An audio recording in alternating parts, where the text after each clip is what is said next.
But it is a Celtics Wednesday. We're joined now by Justin Turpin of WEEI. He runs Twitch here on Jones and Keefe, covers the Celtics.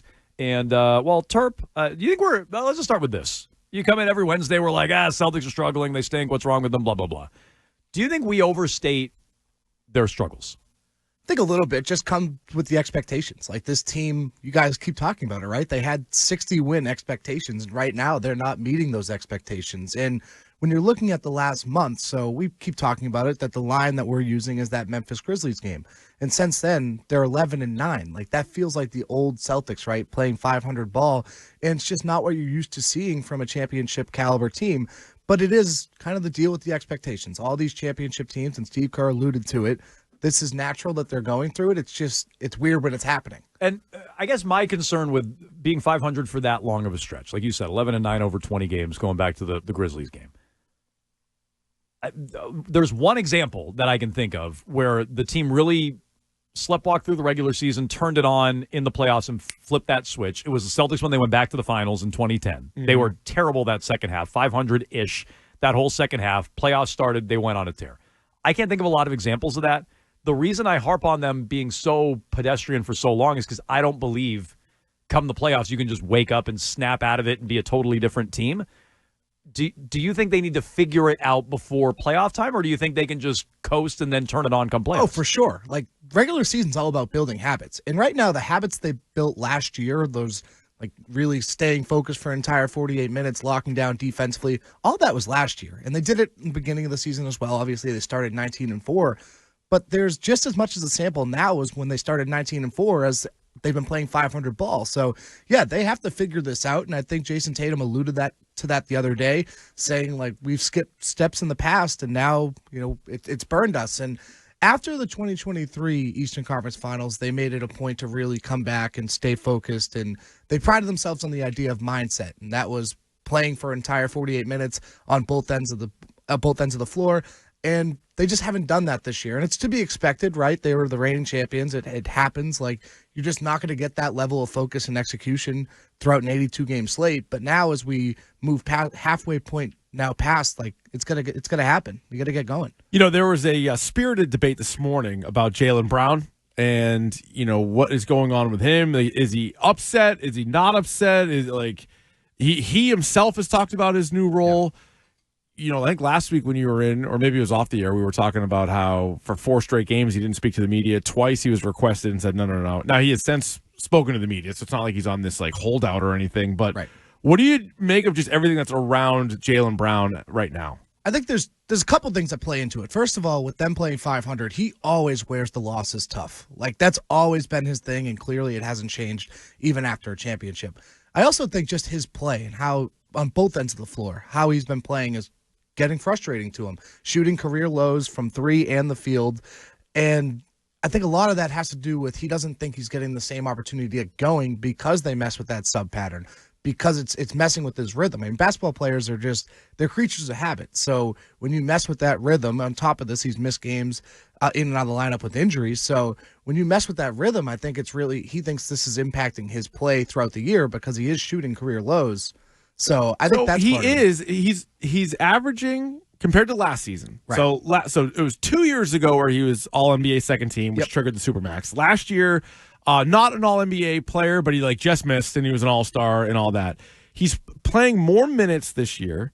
He's taking more shots and he's taking more threes, and his assists are up because talking about being a playmaker. So he's distributing the ball a little bit more, and his points per game is pretty much identical to what it was a year ago. So maybe it is the losses that he's kind of wearing hard, but I feel like his overall play is kind of on board with what it was last year, and he sounds different. Part of it as well, and this is just like a speculation, is he really takes pride in setting the tone. And I think that's because that is his time to insert himself into the game, right? Jason's going to be the guy down the stretch. Tatum won't do that. Yeah, and that's not Tatum's strong suit either. That's one thing I like about Jaylen is he can do it. Tatum won't do it. He can do it, yeah. But now that they're getting back to that, that's Jaylen's time to shine. That's his time to set the table, whereas come the end of the game, right, it's going to be Jason down the stretch. So I think that's part of it because, he takes pride. He's a prideful individual. And I think he takes pride in that kind of sense of the game where he gets to dominate that and set the table. So I think that's also part of it. But I really think it ties back to just the frustration surrounding the 500 play and his play personally. If you have questions for Turp or thoughts on the Celtics, now's a good time to jump in. 617-779-7937. What's wrong with the Celtics? Is there anything wrong with the Celtics? Do we overstate that things are wrong with the Celtics? And your thoughts on Jaylen Brown, which I want to pick up with here, along with your phone calls. Why'd they make the switch? Why'd they make the sub-pattern switch? Why even go away from what worked a year ago where you were the champions, you ran away from the rest of the league, we thought you were going to start at a high point this year, defend the title, win more games. I'm speaking for myself now, not you, Turp, but defend the title, win more games, most talented team in the league. They started 19-4. Why even bother messing with that substitution pattern of Tatum checking out around the 6-minute mark, immediate timeout there, and Jaylen Brown playing most of, if not all of that first quarter, Tatum starting with the second unit to start the second quarter? Why even screw with that? What was the motivation for that? Joe said it's just to give teams a different look, but there's really hasn't been much clarity around it. And to me, it's like, why wasn't anyone talking about it when they were 19-4, right? Because they were winning. And now because they're losing, all of a sudden, Jalen's unhappy again, and we're going to blow the sub portions out of proportion, and Jason and Jalen, oh, there's a problem there. It's just like every time they're losing, it reverts back to the same stuff. It's like, but it's just a natural lull. But the way you're saying, you make that sound like you think that's unique to the. Isn't that how we talk about the NBA? Like when teams aren't going well, we look at the stars, right? Oh yeah, that's every sport. No, that's every sport. You're always going to look at the stars, especially more so in the NBA. Like that's the star-driven league, so that's always going to be a thing. But when they were 19-4 and everything was rolling, nobody was talking about the sub patterns and everything. And I get it because they didn't have stretches like this last year. And again, it's just not normal for this team. But I mean, it's a 20 game sample size, and it's not like they've been terrible over that stretch. It's just been inconsistency. Part of why we didn't talk about it when they were 19-4, they didn't have their full lineup. I wonder how many of us. I mean, I'll be honest, I didn't notice it, but they also didn't have a full lineup. Jalen was out for a stretch. Porzingis wasn't in the lineup, so that might have been part of it too. Now you do have your full team back, and it looks different, and they're not playing well. Yeah, and part of that, well, now that they're integrating the lineup again, like you saw, they were force-feeding Kristaps Porzingis for the first couple games when he was coming back. And after the Denver win, the end of the road trip a couple weeks ago, and he said like he was close to getting to a full strength to where he wanted to be, and he's been playing much better. So I think that's going to help them too, now that he's really picked it up, that they're not going to have to really force him and try to get him going because they know how important he is to what they want to do, and they need to get him in rhythm. But now that he's in rhythm, they won't have to force-feed him anymore. So I think part of that plays into it. I think guys are also just acclimating finally to where they're at. Like, we're more than halfway through the year. The more time they play together, I know they played a ton last year together, but it's a new season. Teams are guarding them differently, and obviously the sub patterns were different. So there was a lot to work through, and I think they're finally starting to get through that. And not to dwell on the 3-point shot, because I think it does get a little bit tiresome. Just they're going to shoot a lot of threes, right? But year to year, almost everybody is worse than they were a year ago. Like Peyton Pritchard's probably one guy that is up, but just about across the board. And like all those little percentages kind of add up, right? So even though you're taking a few more, but now your percentage is going down because, you know, with the exception of maybe Sam Hauser, I don't really look at any guy on the team and you're like, wow, like that's that guy's thing. You know, like they're all more well-rounded players that also shoot threes. And when they're not falling at the same kind of clip, like, I don't know, maybe that's what's leading to some of these losses too. I mean, part of that, like, law of averages are going to figure it out eventually because, like, they were, percentage-wise, they were one of the best three-point shooting teams at the beginning of the season, and now they're shot under 30% 8 times since So it was like 36% as a team this year. It's down like 2.2 percentage points. I was going to say, it was like 38-39 last year. So, you know, that's a big difference. Yes. Like when you're looking, like, that's probably, 9 points a game?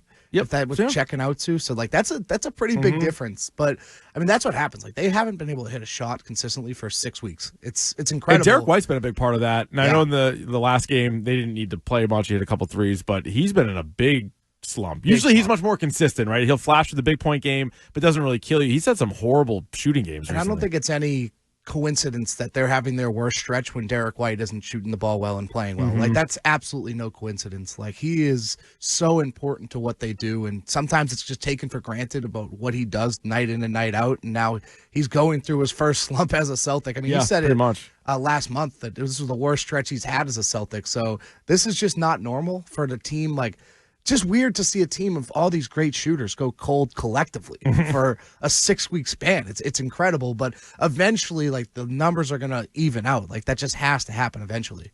Any takeaway from the Warriors win on Monday, whether that is on the floor the way they played? I know Golden State was shorthanded, or even Tatum and Jalen after the game with Kerr. Any takeaways from that? I think the first one pregame would be what Steve Kerr said about how this is a natural lull. I mean, if you're going to take advice from anybody, I think Steve Kerr would be the guy. He's done it as a player and a coach. He's seen the best of the best do it. He played with Jordan, Coach Curry. Like, that guy knows what he's talking about. So when he says it's a natural lull, I think, like, you take that away, you believe that a little bit. I also, as far as the game, though, like, they were without 4 rotation players.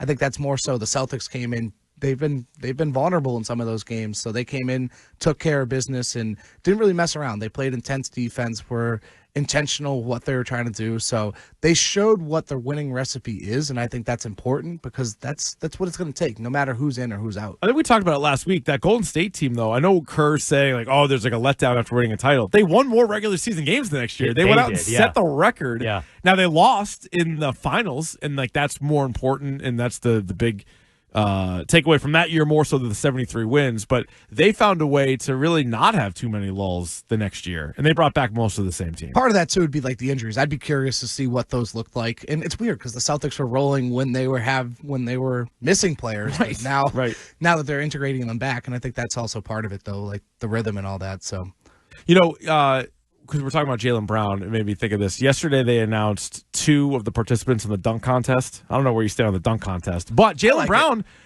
was in it last year. Hang on. What was your favorite dunk contest, Turp? You're so young. What was your favorite dunk contest? I like the Zach LaVine one. Zach LaVine had some good dunks. No, he did, but doesn't that date you? Like like people our age were like Vince Carter, Kenny Skywalker. People older than us are like MJ and Dominique. Yeah. He thinks of the dunk contest. He thinks of Zach LaVine. Yeah, that's fine.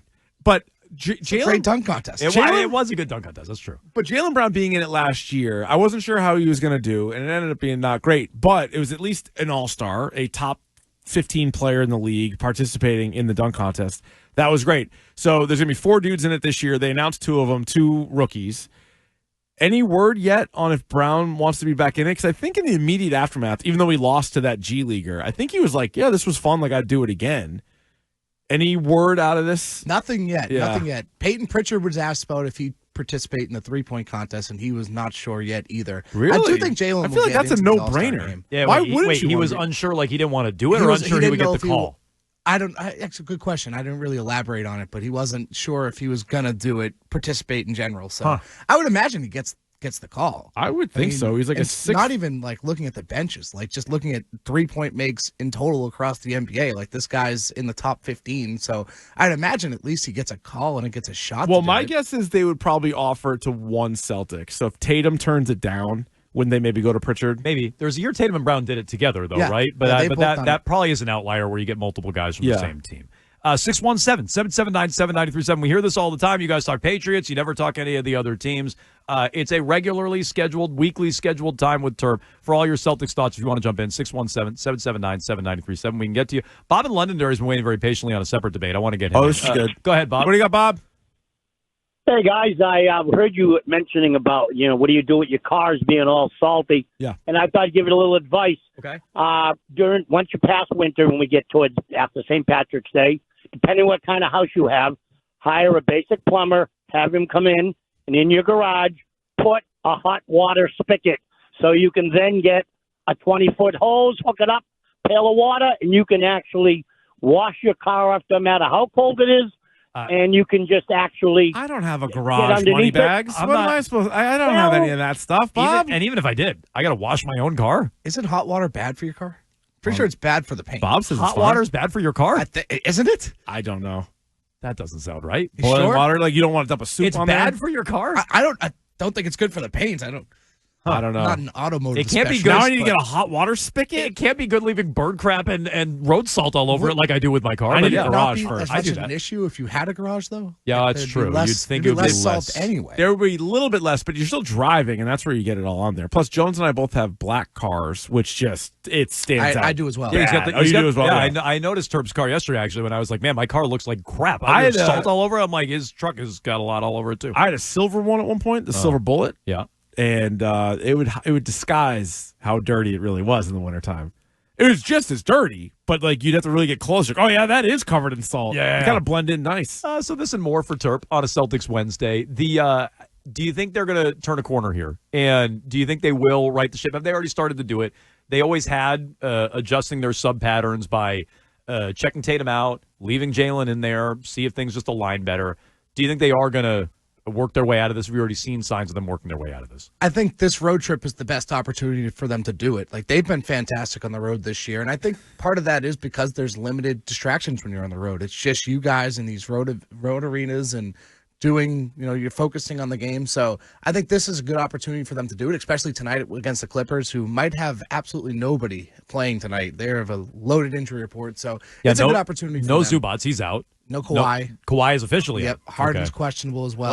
Classic NBA. They might just turn the corner. It's so hard. I mean, all the three of us love the NBA. It is hard to get excited for a lot of these matchups because you have to check who's in, who's out. They either rest guys or they like fake rest guys or guys are really dealing with injuries.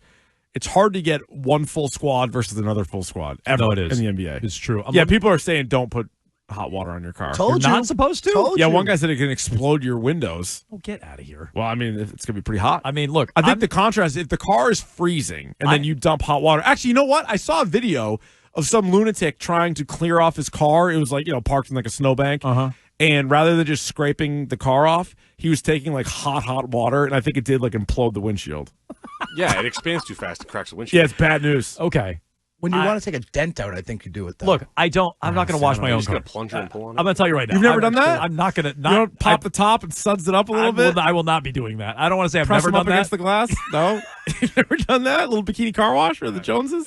With the sign out front. Yeah. No, I'm not going to be washing my own car. I'd rather have it be dirty. I've hosed down the car before. I've washed it, but I'm not doing it in the middle of the winter. Yeah, I'm not doing it, period. I got AAA for that.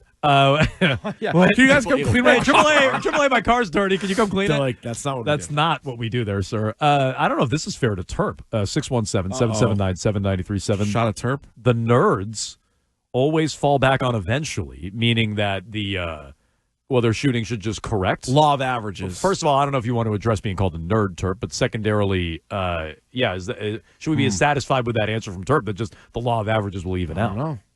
Yeah, absolutely. Yeah, they will. They will. It's true. Will they? Yes. Don't some teams just have bad years and some people just have down years and it doesn't always level out? What do you mean? Not to an extent of 7 percentage points. That's a lot. I think when you have a bunch of players, it's one thing for one guy to kind of yo-yo, but the chances of all 6 guys having a career good year and then all 6 guys having a career bad year, I think that's kind of tough. Well, doesn't the volume screw with that though? If you're shooting more, doesn't that invite a change, a variance in your numbers from the year? But I don't think if you just change the overall volume, all of a sudden you guarantee you'll be as efficient. I don't think that's the volume absolutely plays a role. But I mean, we talked about it 2 weeks ago. I think all the guys that are shooting at the career lows have been in and out of the lineup with injuries. So it's all about a rhythm thing. So once they start getting healthier and start getting guys in the lineup, those percentages are going to go up because they get back into the rhythm. That's why it's an issue right now, is because they've just been dealing with so many different injuries. And the guys that have been in the lineup are the ones that have been okay for the most part, with the exception of Derek White. Okay. I mean, they got to get him going. They got to solve whatever it is with Jalen, even if it's just talking it through with him. They shouldn't have to do this. Pizza party? It's annoying that Jalen's moody. We did have them number 2 in the pizza party rankings. Yeah, That's you true. could make an argument for They got one. good pizza in California. Anyone know? Couldn't speak to that. California Pizza Kitchen. Well, that's true. I think that's CPK. I think Yeah. that's obviously a very good slice to go grab if you're in a mall somewhere. Mm-hmm. Okay, yeah, we had the Celtics slightly ahead of WEEI in our pizza party rankings yesterday. Terp, as always, we appreciate it. Good stuff, Terp. Make sure you follow him on Twitter at Justin M. Turpin. Good stuff from Celtics practices. Good numbers on the Celtics because he's an accused nerd by the text line. But also all kinds of post-game reaction, videos, shoot-arounds, etc. If you want your Celtics info, Terp is a great follow there. He joins us every Wednesday on a Celtics Wednesday.